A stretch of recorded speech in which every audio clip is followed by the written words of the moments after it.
What's up, guys? It's Aaron from High Tech Battery Solutions, and today we're going to go over the Battery Tender Junior Charger and Maintainer, its lights, and what each of them mean from red to green to alternating red and green. We're also going to do a little deep dive on the signals that your Battery Tender Charger is actually giving off with those lights. All right, let's take a look. Flashing red means the charger has power, but something's wrong. Typically a loose connection, blown fuse on the positive cable, or a battery that's dropped below 3 volts. Solid red, that's good. It means your battery is connected and actively charging. Just be patient. Flashing green means almost there. Battery is over 80% charged. You can use it if you have to, but let it run to solid green if you can. Solid green means it's fully charged and in maintenance mode. Just leave it connected. It's not going to overcharge. It's just keeping the battery topped off. So we covered the solid green light, the red solid light, the red flashing light, and the green flashing light.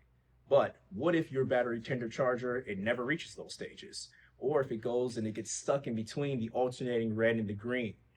Then there may be a deeper issue, and there may be an issue with the actual battery itself. So let's go ahead and take a look and see exactly how we can diagnose and see what those issues may be. So the quickest way to diagnose exactly what's going on would be to try your Battery Tender Junior on another battery.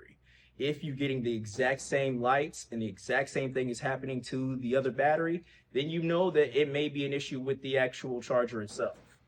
Now, if you're getting something different and it's going through its normal charging stages and it's performing and operating as normal on a different battery, then you know that you may have an issue with your actual original battery. The second major issue would be if it's stuck in between its red and green alternating mode and it's been on that for at least about 72 hours. If that's the case, then there's definitely an issue with the battery. That means that the charger is stuck in its automatic relay stage and it can't turn over its actual battery, or it can't put an actual charge into the battery itself. Now, if that was the case, your best bet would be to go ahead and get a multimeter or a voltage meter and actually test out your original battery. Now, if your original battery is sitting below 9 volts, then that means that battery is bad and you would need to go ahead and get a new battery. We can help with that.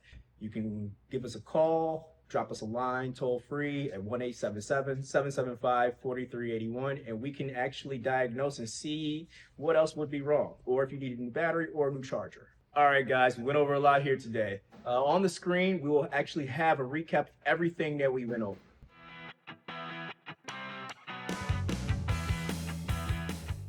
Okay, guys, thanks for watching. If you found any value in this video, just let us know. Drop us a like, leave us a comment. We'll be doing lots of battery informational series like these. If you have any questions or requests, just let us know as well. All right, guys, thanks for watching. See you in the next one. I really appreciate it.